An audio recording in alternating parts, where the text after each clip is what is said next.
Kodandaramalayam. I am at Kodandaramalayam, which has about 70 acres of land under it. This is in Shamshabad. As you can see, the temple land has been given off supposedly on lease over here, and we are being told by the locals that Endowments has given this on lease, whereas they were supposed to be on a 3-year lease. It was to be a 3-year lease. They actually have given it on a 12-year lease. It is believed that the government and everybody else is involved. Very big leaders are involved. Totally, the land was 70 acres of land, which has now been sold off.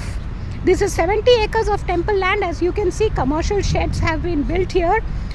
Commercial concrete work is going on.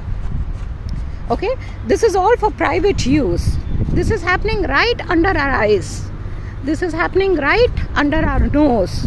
This is the status of Hindus. This is the status of the endowments department in this state of Telangana.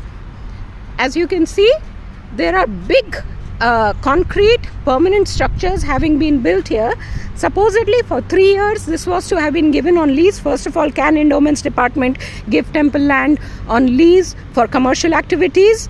And then, suppose if they can, the next question to ask is, how did they allow permanent constructions happening here?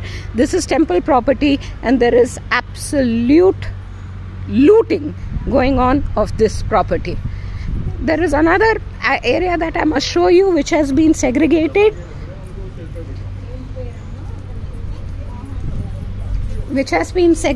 from the temple land,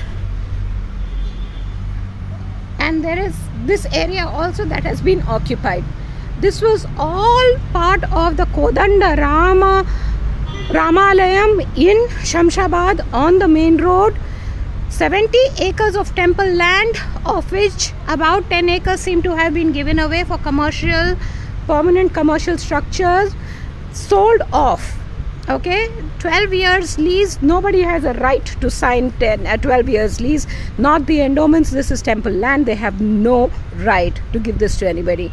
Apart from that, outside the temple there is a mess, a hotel being run within the temple premises, run by Christians, money going to the endowments department. That is the status of this.